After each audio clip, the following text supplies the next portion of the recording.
उत्तर प्रदेश विधानसभा में बजट सत्र में प्रश्नोत्तर काल के दौरान गजब की चर्चा देखने को मिली। समाजवादी पार्टी की विधायक रागिनी सोनकर ने अर्थव्यवस्था से लेकर आयकर तक के विषय पर अहम सवाल उठाए। इस पर सीएम योगी आदित्यनाथ ने भी संतुलित और सधे तरीके से सभी सवालों का जवाब दिया। सपा विधायक रागिनी सोनकर ने कहा, आपके आंकड़े बताते हैं कि पूरे देश में 60 करोड़ लोग हैं जो राशन पर आश्रित हो चुके हैं। प्रतिवर्ष 6 करोड़ लोग गरीबी रेखा से नीचे जा रहे हैं। मध्यम वर्ग की बात करें तो आरबीआई के आंकड़ों के अनुसार 2010-11 में मध्यम वर्ग की आमदनी जीएसडीपी का 25% हुआ करती थी। आज इस समय 5.1% पर आकर रह गई है। महिलाओं की बात करूं तो नियमित वेतनभोगी 22% थीं, आज 16% तक आ गई हैं। कहीं न कहीं 1 ट्रिलियन इकोनॉमी के जुमले का शिकार पूरे प्रदेश का गरीब, नौजवान, महिलाएं और मध्यम वर्ग हो रहा है। मेरा सवाल है कि प्रदेश 1 ट्रिलियन इकोनॉमी कब तक पहुंचा देगा? और साथ ही साथ वो कौन-कौन से विभाग हैं जो सबसे ज्यादा और सबसे कम कंट्रीब्यूट कर रहे हैं? उनके कंट्रीब्यूशन को किस तरह से बढ़ाया जाएगा? जो जवाब आया है उसमें विभागों के नाम तो हैं, लेकिन कंट्रीब्यूशन की डिटेल नहीं दी गई है। हम पिछले वर्ष से ही तुलना कर लें तो जिस गति से हम चल रहे हैं, आज से आने वाले 20 से 25 वर्ष में भी हम $1 ट्रिलियन इकोनॉमी नहीं बन सकते हैं। नेता सदन से मैं अनुपूरक पूछना चाहूंगी।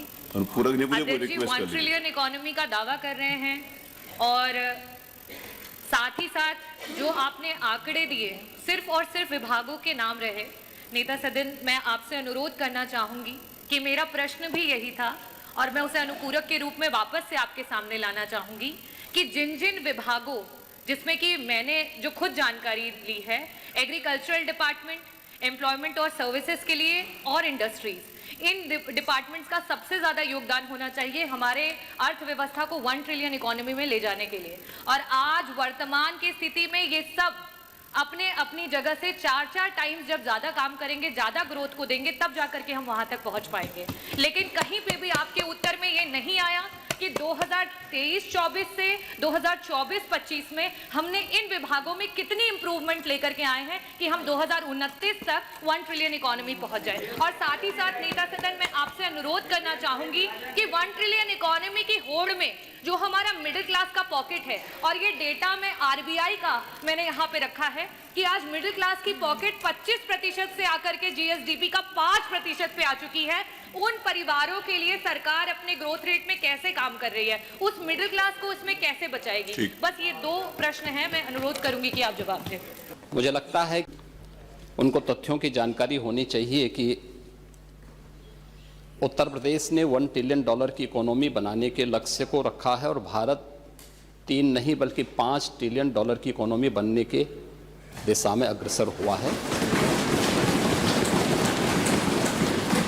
आपकी पीड़ा को मैं समझ सकता हूं, क्योंकि जो आपके नेता बोलते हैं कि भारत कभी विकसित देश नहीं बन सकता, तो आप तो उनका अनुसरण करेंगे ही करेंगे कि उत्तर प्रदेश कभी $1 ट्रिलियन की इकोनॉमी नहीं बन सकता। ये वक्तव्य आपका अपनी पार्टी के अनुसार, समाजवादी पार्टी की मंशा के अनुरूप उपयुक्त ही है।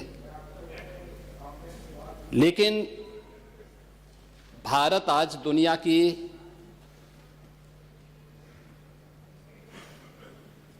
5वीं बड़ी अर्थव्यवस्था बन चुका है और 2027 में भारत $5 ट्रिलियन की इकोनॉमी बनेगा, इसमें कोई संदेह नहीं। और दुनिया का सबसे तेजी के साथ उभरती हुई अर्थव्यवस्था के रूप में, सर्वाधिक ग्रोथ रेट के साथ भारत आज दुनिया की एक बड़ी अर्थव्यवस्था के रूप में आगे बढ़ रहा है। और मुझे लगता है कि 140 करोड़ भारतवासियों को इस पर गौरव की अनुभूति होनी चाहिए। हो सकता है कुछ लोगों को इसमें अच्छा नहीं लग रहा हो, क्योंकि जिनका अपना पर्सनल एजेंडा होता है वह देश के विकास को अच्छा नहीं मानेंगे। लेकिन आदरणीय प्रधानमंत्री जी की प्रेरणा से, उनके विजन के अनुरूप उत्तर प्रदेश ने भी $1 ट्रिलियन की इकोनॉमी बनने की दिशा में एक बड़े कार्यक्रम को आगे बढ़ाया है। हमने 2022 से इसके लिए एक व्यवस्थित कार्य योजना को आगे बढ़ाया है और उसके अनुरूप सरकार ने अपने कार्यक्रम को तेजी के साथ 10 सेक्टर में हमने इन कार्यक्रमों को आगे बढ़ाया है और मुझे लगता है कि आपके जो उत्तर आपको यहाँ से भेजा गया होगा उसमें विस्तृत रूप से दिया गया है कि 10 सेक्टर जो बनाए गए हैं, हर सेक्टर में कोई ना कोई अपर मुख्य सचिव या प्रमुख सचिव स्तर का अधिकारी उसकी नियमित मॉनिटरिंग करता है। मासिक रूप से उस सेक्टर से जुड़े हुए किसी वरिष्ठ मंत्री के द्वारा उसकी समीक्षा की जाती है। उसके कुछ सुनिश्चित पैरामीटर और इंडिकेटर्स तय किए गए हैं उनको अचीव करने के लिए, और सीएम डैशबोर्ड के माध्यम से मासिक रूप से इसकी समीक्षा होती है। हर तीसरे महीने मैं स्वयं भी इसकी समीक्षा करता हूं और मुझे बताते हुए प्रसन्नता है कि पिछले 3 वर्ष के अंदर जो हमने टारगेट तय किए थे हमने उसको सफलतापूर्वक प्राप्त किया है। इसी का परिणाम है कि जब हमारी सरकार आई थी 12 लाख करोड़ की उत्तर प्रदेश की जो इकोनॉमी थी, इस वित्तीय वर्ष के अंत में वह 27.5 लाख करोड़ की इकोनॉमी बनकर के उभरेगी। और यह उन स्थितियों में जब हो रहा है जब पूरी दुनिया आर्थिक मंदी के दौर से इस देश दुनिया की वैश्विक महामारी कोरोना के बाद उस दौर से गुजरी थी। मेरा यह मानना है कि जो ग्रोथ रेट उत्तर प्रदेश की है आज वह देश की सर्वाधिक अच्छी ग्रोथ रेट है। हमने जो 10 सेक्टर बनाए हैं उस सेक्टर में अवस्थापना और औद्योगिक विकास का एक सेक्टर है जिसमें अवस्थापना और औद्योगिक विकास का भी है, एमएसएमई भी है, इसके अलावा हथकरघा और वस्त्र उद्योग भी है, आईटी एंड इलेक्ट्रॉनिक्स भी है, सिविल एविएशन भी है, पीडब्ल्यूडी और एनआरआई से संबंधित ये सभी विभाग इस सेक्टर के अंतर्गत रखे गए हैं और जिसकी समीक्षा स्वयं यहां पर एपीसी के स्तर पर होती है। दूसरा सेक्टर है जो कृषि और कृषि से जुड़े हुए जितने भी उसके अन्य सहयोगी संस्थान हैं ये सभी उसके अधीन लाए गए हैं। उद्यान है, खाद्य प्रसंस्करण है, रेशम विकास है, पशुधन है, डेयरी है, फिशरीज हैं, सिंचाई और जल संसाधन और कोऑपरेटिव को भी इसके साथ जोड़ा गया है। दूसरा सेक्टर ये रखा गया है। तीसरा सेक्टर सामाजिक सुरक्षा से जुड़ा हुआ है जिसमें समाज कल्याण विभाग से जुड़ा हुआ जो जितना भी सोशल सेक्टर से जुड़े हुए जितने भी विभाग हैं उन सबको इसके साथ जोड़ा गया है। चौथा विभाग नगरीय विकास से जुड़ा हुआ है जिसमें आवास और शहरी विकास का भी है, रोजगार और गरीबी उन्मूलन का भी है, वन, पर्यावरण और जलवायु परिवर्तन से जुड़े हुए क्षेत्र को भी, इन सभी को इस सेक्टर के साथ जोड़ा गया है। और पांचवां ग्राम्य विकास से जुड़ा हुआ है जिसमें ग्राम्य विकास, पंचायती राज, ग्रामीण अभियंत्रण सेवा, नमामि गंगे और ग्रामीण जलापूर्ति, तार राजस्व, इन सभी विभागों को इसके साथ जोड़ा गया है। पांचवां विभाग है राजस्व संग्रह से संबंधित जिसमें राजस्व कर और निबंधन से संबंधित स्टैंप एंड रजिस्ट्रेशन का है, एक्साइज का है, परिवहन का है और भी अन्य जितने भी कर और करेत्तर राजस्व से जुड़े हुए जितने भी विभाग आते हैं सबको इसके साथ जोड़ा गया है। पांचवां शिक्षा का है जिसमें हर प्रकार की बेसिक, माध्यमिक, उच्च, टेक्निकल और वोकेशनल एजुकेशन को इसके साथ जोड़ा गया है। स्पोर्ट्स को भी इसके साथ जोड़ा गया है। आठवां जो सेक्टर है वह विविध क्षेत्र में है, गृह विभाग, गृह है, कारागार है, इसमें अन्य जितने भी विभाग आते हैं इन सब को इसके साथ जोड़ा गया है। नौवां विभाग है चिकित्सा स्वास्थ्य का जिसमें चिकित्सा स्वास्थ्य का है, परिवार कल्याण का है, मेडिकल एजुकेशन है, आयुष का है, महिला और बाल विकास का है। और 10वां सेक्टर है जो सर्विस सेक्टर है, टूरिज्म का है। इन सभी को इसके साथ जोड़ करके एक व्यवस्थित कार्य योजना को आगे बढ़ाने का कार्य किया गया है।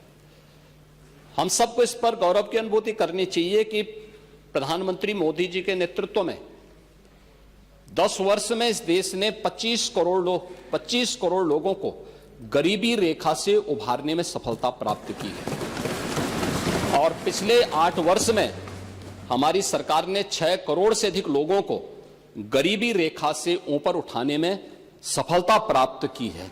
ये चीजें दिखाती हैं कि हर एक सेक्टर में बदलाव हुआ है और उन्हीं को ध्यान में रख करके उत्तर प्रदेश की इस पोटेंशियल को आज जिसको देश और दुनिया देख रही है, महाकुंभ के इस आयोजन के साथ हम जोड़ के देख सकते हैं। अकेले महाकुंभ का एक आयोजन उत्तर प्रदेश की इकोनॉमी में 3 लाख करोड़ रुपए से अधिक की ग्रोथ करने वाला है। महिलाओं पे स्वावलंबन की दिशा में जो कार्य हुए हैं, अकेले उत्तर प्रदेश पुलिस भर्ती में 20% भर्ती अनिवार्य रूप से महिलाओं की हुई है। हर एक सेक्टर में उन्हें रोजगार के अवसर प्राप्त हुए हैं। तो ये कहना कि उत्तर प्रदेश कभी इसको अचीव नहीं कर पाएगा, आपकी दुर्भावना हो सकती है, लेकिन सरकार की सद्भावना है कि उत्तर प्रदेश 5 वर्ष में इस टारगेट को अचीव करेगा।